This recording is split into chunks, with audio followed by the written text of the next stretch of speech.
program for the last 2 hours. I'm waiting very patiently. I know tomorrow is a working day, sacrificing your Sunday to come on an evening.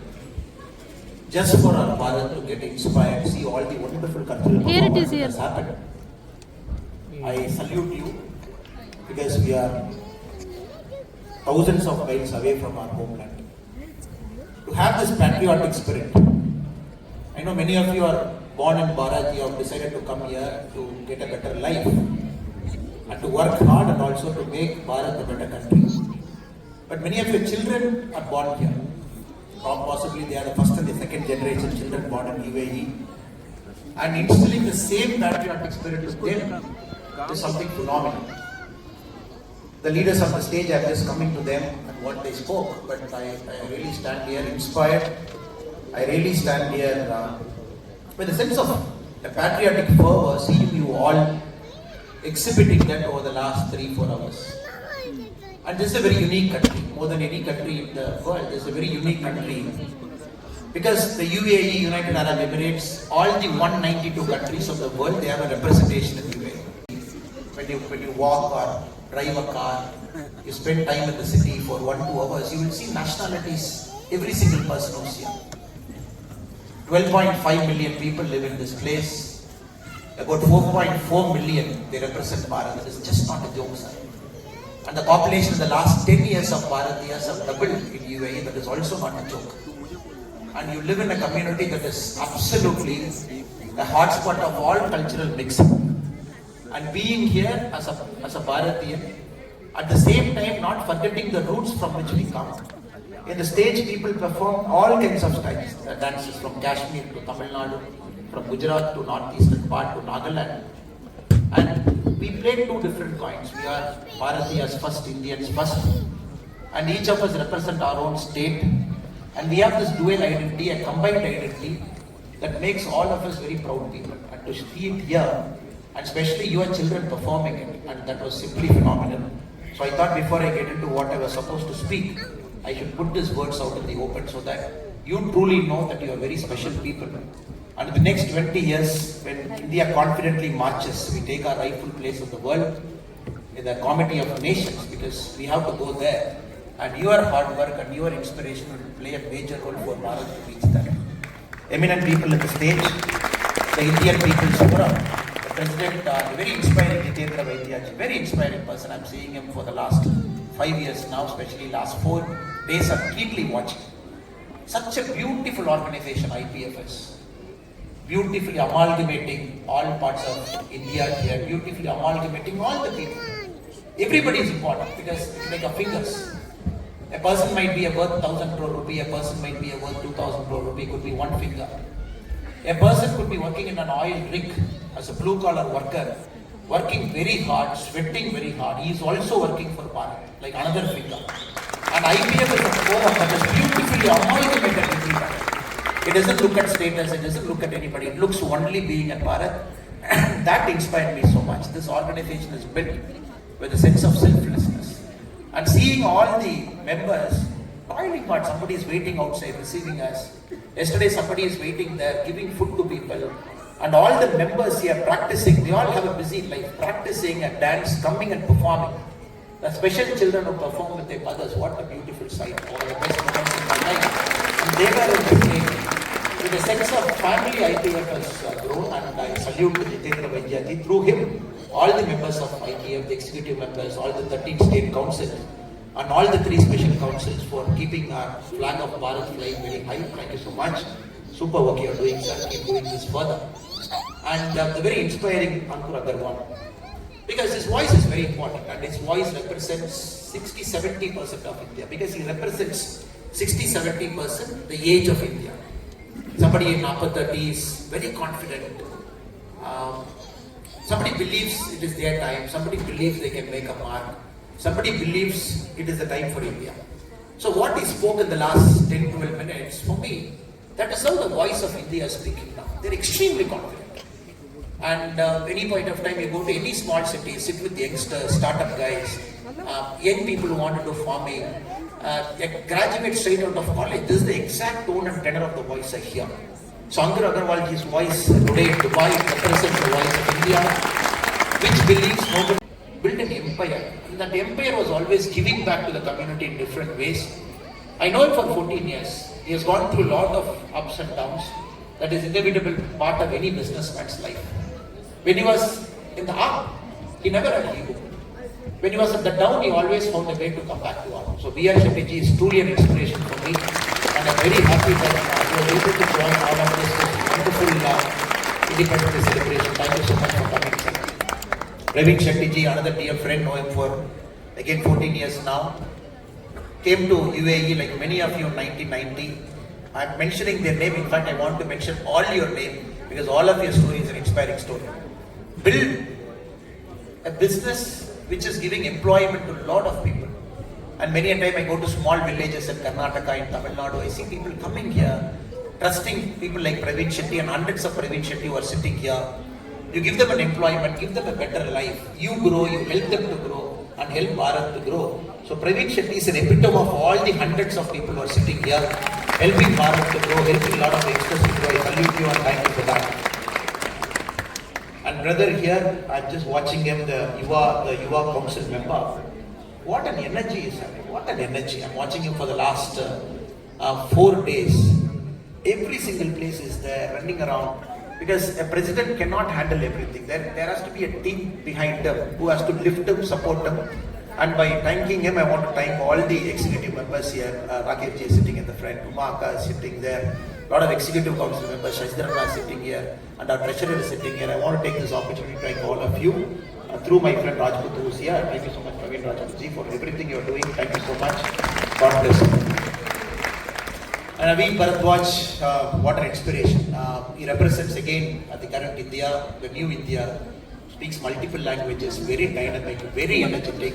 He added a lot of energy to today's celebration, and thanking Naveen Bharatwaj, I would thank all the volunteers for you for doing it. And Shilpa Nair madam, who's not here, I think she has gone back to Bharat today, and for putting up a beautiful cultural performance. Just look at them, how beautiful they are, and glittering they are, sitting in this part of the stadium here. And many of them gave their time, practiced, wonderful performance they did. I take this opportunity to thank you all. Thank you so much. Great inspiration. Thank you so much for coming. Now I have to come to deliver my speech, and it is not a big speech. I know it is a Sunday, we are hitting 9 o'clock. I will not take much time. I just want to present 3-4 thoughts for your consumption, so that when you go back home, you will think about it.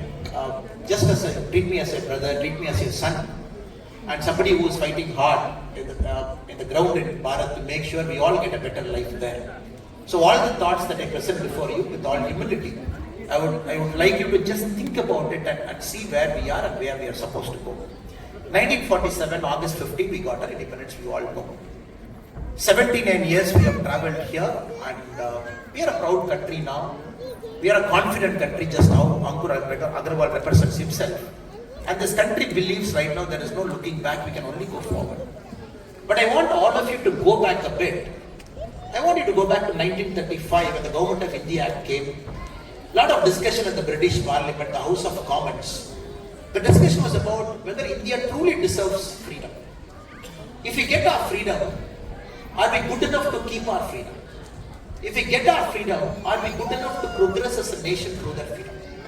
So a lot of countries, with due respect to all the countries that ruled over us, governed us for a long point of time, they felt managing India as a white man's burden.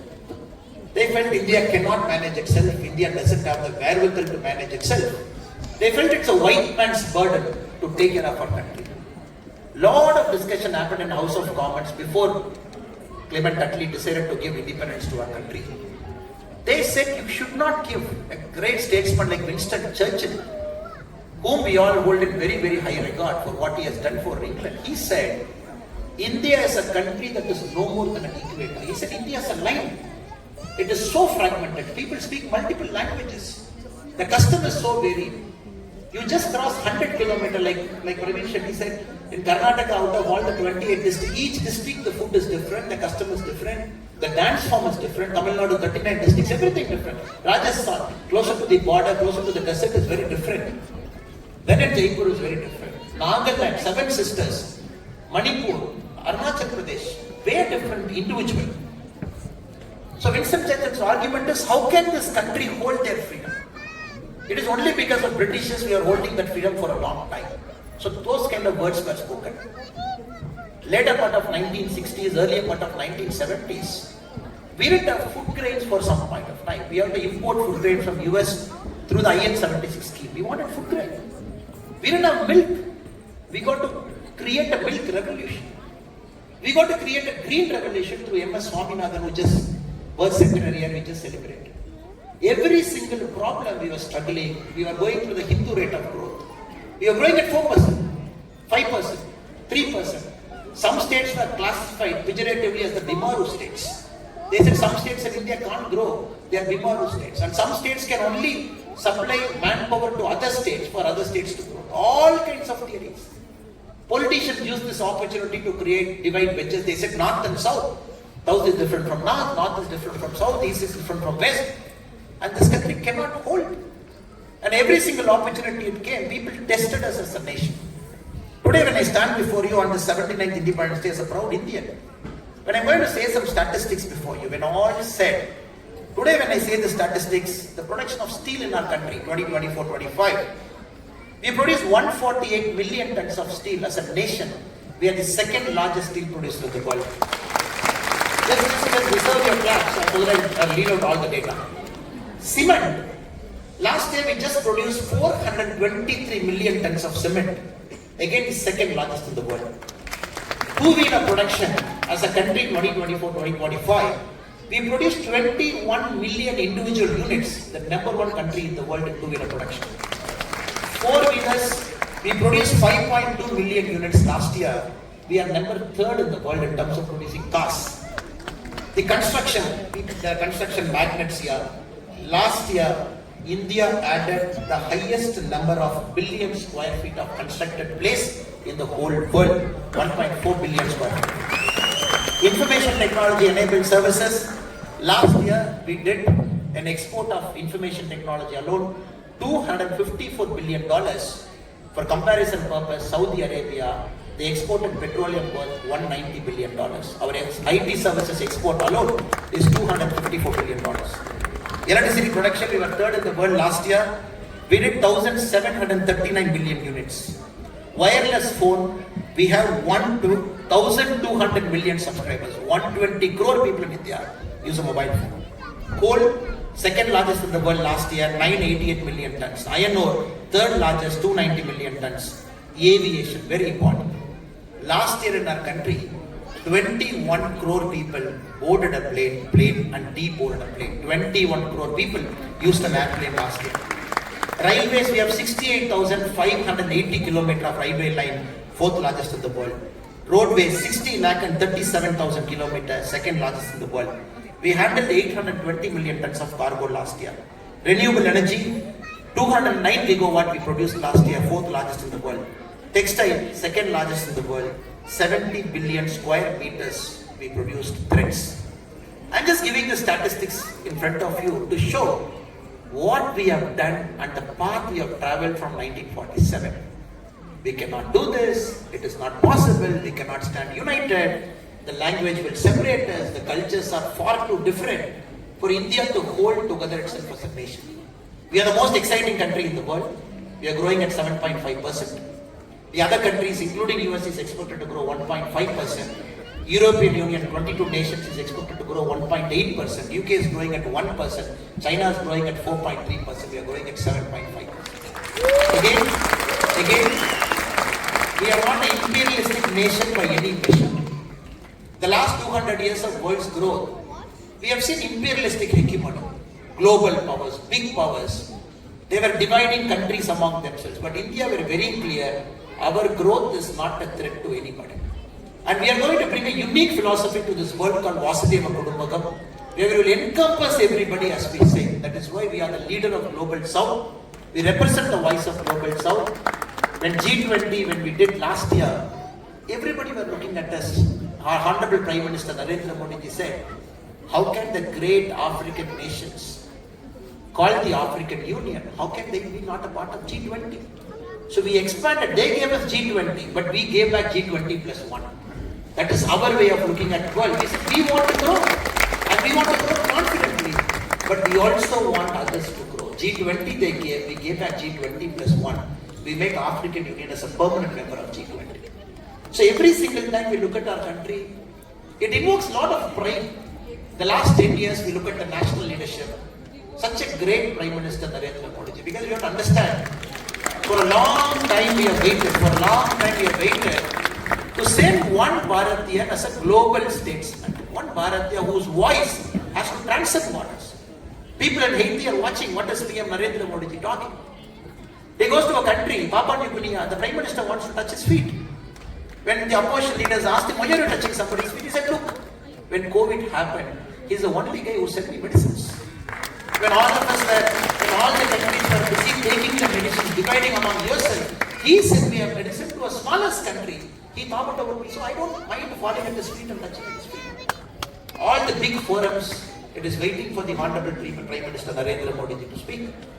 Russia and Ukraine, when they started a war, our Honorable PM said, this is not the era of war, this is the time for peace. After 2 years, all the global countries and the leaders are talking the same language what our Honorable PM spoke 2 years back.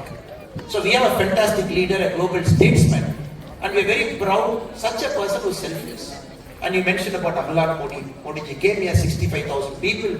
You gave a rousing welcome, we all saw from our country. I am not sure how inspired you are seeing that. We were inspired. Tears welled up our eyes, seeing the kind of reception he got in Middle East and UAE. 65,000 people packing up a stadium. It is impossible to pack a stadium. Football fans might pack 40,000, but 65,000 people in this land coming here, packing a stadium, because PM needs that kind of energy to keep itself going. And everybody will know, and some of you had the privilege of meeting Honorable PM very close, and some of you might meet PM in the future.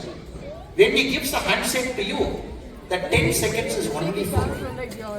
The 10 seconds is not for others. He will look into your eye, he will talk to you, then he will go. When we saw the video, we saw that 10 seconds is only for you. So anybody who is working with the PM or knowing the PM will know, his lifetime is only for Bharat. His breath is only for Bharat. There is zero distraction. And his mission is very clear, and is extremely clear, extremely precise. He knows where we are now, where we are supposed to go. 2047, he has given us a mission called the Viksit Bharat. It is not a normal mission. It is not a normal mission. Again, we waited for a long time.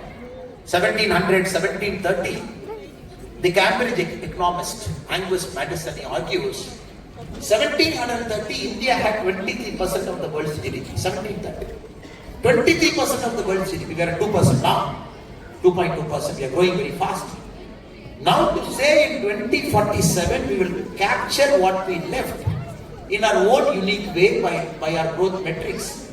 He gave a vision called Viksit Bharat. And the vision for Viksit Bharat, who is the most important? It is us who is most important. It is the citizens of our country who is most important. Anybody following our Honorable PM and his Red Fort speech, especially the youngsters are there. First Red Fort speech, 2014, August 15, he said, we got to build toilets for our country. We got to build toilets. He said, as the Prime Minister, I am not ashamed to say, we want to build toilets. Only if we build a toilet, we are able to give a basic dignity to our mothers and sisters.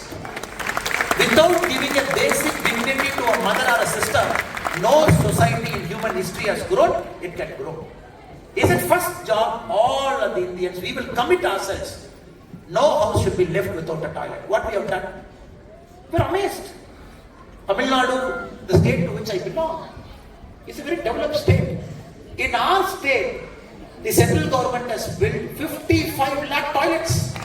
55 lakh toilets are missing in Tamil Nadu. All over India, 12 crore toilets is built to give basic dignity to a mother and a sister. Second Independence Day speech, he said, see how he moves from one independent state to other. 2015, he said, look, we are very happy, we are comfortable, but 18,000 villages in our country don't have an electric power. Not even a single bulb in those 18,000 villages is burning, it's flammable. He said, I will take 1,000 years, we will take 1,000 days as a country. In 1,000 days, we will make sure the electricity goes to the last village of our country. Because if we are not giving power, electricity to a human being, we are curtailing their growth. 700 odd days, 762 days. The last village got its electric power and India is fully electrified now. You see the shifting is doing from each Red Fort speech to 1 year to the other. I'll skip all the other Red Fort speeches for lack of time, but I request you to kindly have a look at what PM has spoken. 2025 I'm directly coming. 2014 we spoke about toilet. 2025 he said we want to build jet engines. See the transformation. And India that was speaking of toilets is the same India in 2025 over the last 10 years. We are speaking of building jet engines. He said, I urge the youth who are here to think very deeply because Indians are solving the world's problem. The biggest company's problem we are solving. Sitting in different parts of the world, we solve the world's problem. He said the youth of our country needs to solve India's problem. Please build jet engines for us. He said we have to, technology, we got to own it. And he didn't stop there. He went one step further and further and further. And he also said, look, every year we are importing petroleum products to our country. Worth $145 billion last year, we got petroleum products into our country. We took petrol, diesel, LPG, all kinds of gases. And anybody taking your cell phone and doing a quick calculation, you will know $145 billion in the current market rate is 12,50,000 crore Indian rupee. Our budget is 51 lakh. In our budget, 22% of our money we are buying petrol. And the Honorable PM said this money rightfully should go to the poorest person in our country. The honest taxpayers' money should go to the last hard-working farmer. Not as a currency exchange rate where we pay 12,50,000 crore outside and import petrol. He said new ways, invent battery technology, invent electric vehicles, non-renewable energy. I gave you the number, we are third largest in the world now. Bring everything, make sure our import dependency is reduced. A very clarion call, very visionary call in this independence day has given. So I would urge all the youths here to think very deeper into your life and make your life very purposeful. Making money is fantastic, but by making money, creating a wealth for society is more important than merely making a money. And the wealth we create for the society should be percolated down. And the wealth should go down so that there is some common man somewhere who wouldn't have a distinct advantage in this life. We are born into a very privileged family. Father and mother educated. We are born into that family because we are educated. But a lot of kids don't have the privilege. Born in poor families. In a 100-meter race, it is like asking somebody to run 120 meter and we are running 100 meter. Let us think about them also. Till the last person in our country is not self-satisfied, is not grown, the country should not be considered as a grown country. So it is very important we have to make this wealth percolate everywhere. We got to balance it regionally. Every single state should grow and thereby Bharat should grow. It's a big vision the PM has got. Viksit Bharat doesn't mean numbers. And Ankurji and Jitendra Vaidyaji was talking. Sir, 1991, the balance of payment crisis. We had money only to import products for 3 weeks. India was on the verge of declaring itself a defaulter, which some of our neighboring countries keep doing it off. But we were on the verge of declaring ourselves as a defaulter, a sovereign country calling itself a defaulter. You cannot run your country in the global world. We took 7 times loan from IMF, 7 times loan. The last loan we paid to the International Monetary Fund in 2000, that's the last loan we paid. After that we told IMF, I'm not taking any loan from you, I'm happy. From 2000 we didn't take a loan from IMF. In 1991 when the balance of payment crisis happened, 3 weeks of imports money was left. What the Reserve Bank of India did? 20 tons of gold, we took it to Switzerland, Bank of Switzerland, we got $200 million.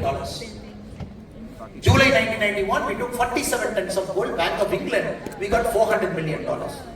That $600 million which we borrowed, it gave us a breathing space to work. Right now our reserve, we have $800 billion, the third largest country in the world having a reserve. This reserve is more than our external debt. It's very important. The reserve, the reserve we have in RBI, the reserve is more than the external debt of our country. We can take all our reserve, pay all our loans, still we have money left in the reserve account. We have reached here.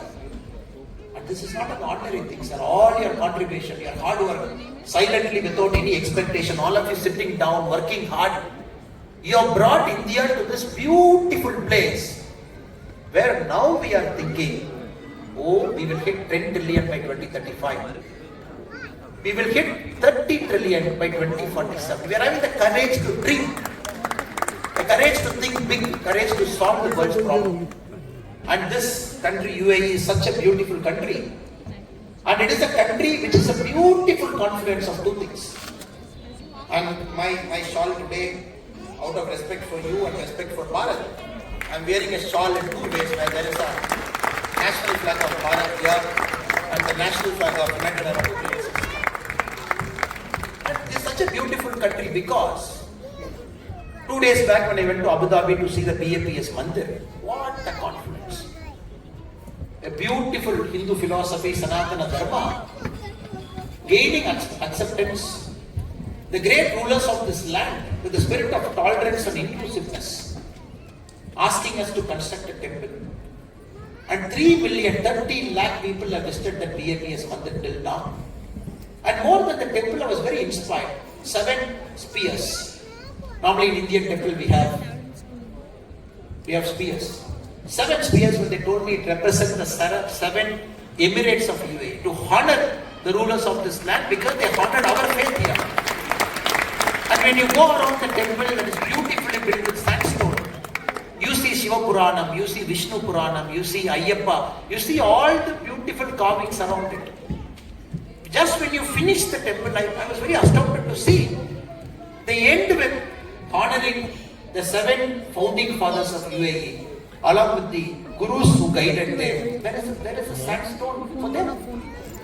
When we say Vasudeva Kudumbakam, when we say that we are all encompassing, and the temple represents it by faith, where the 14 great civilizations also found a space.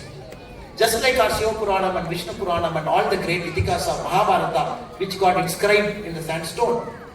I could see the Sumerian civilization represented. I could see the Egyptian civilization, the Eskimos represented, the Red Indian civilization represented. And the spirit of tolerance. P.R. Shetty and Kannada language has got the unique honor of winning the highest number of Jnanapita awards in the history of India. Somebody like an S.L. Vairappa, somebody like a Buku, such a beautiful, brilliant writing. We should get exposed to it. Malayalam has got such a fascinating development of language in the last 10 centuries, especially beautiful literature. We should read it.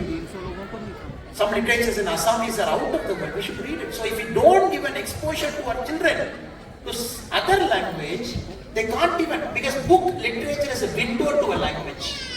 It is a window. A good, beautiful book, when we read it, even in our own mother tongue, a translated book, it will teach us what the other culture is about. Because here, I had the unique honor of seeing the minister on the stage. Look at the ministry's name. Ministry of Tolerance and Coexistence. I don't think anybody in the world, any government in the world has got a post like Ministry of Tolerance and Coexistence. Ministry of Happiness. Ministry of AI, which we will also do it very soon, sir. Now, it is very important for us to appreciate other culture, other language within Bharat by a simple literature book or by a tool, so that we develop that spirit of tolerance, we develop the spirit of harmonious coexistence, so that we always stay together as Bharatiyas. That is my humble request. 2 submissions I have for you. 2 come to different parts of Bharat. Pick up one literature that is not to our mother tongue. Every year you read one book from a different language, a translated version. If you pick up that, please learn that language. So with this, I once again thank all the wonderful people in this auditorium for coming here, given your time, made this function so rich and so diverse. I thank all the IPS volunteers and all the wonderful cultural groups who have come here and performed so much, and all the eminent guests sitting in all the rows here, the fantastic business people who are making our country proud, all the hard-working Bharatiyas. Your sweat, when it touches the soil, India is prospering there. Never forget it. So your sweat is worth something. And we will, as people living in Bharat now, doing our best to keep Bharat to progress forward. I will promise you personally, we will be answerable to your sweat We will honor your sweat. That is our duty to honor it. Rest assured, you will make Bharat to grow. You will grow. Thank you once again for this beautiful opportunity. Thank you so much for all this.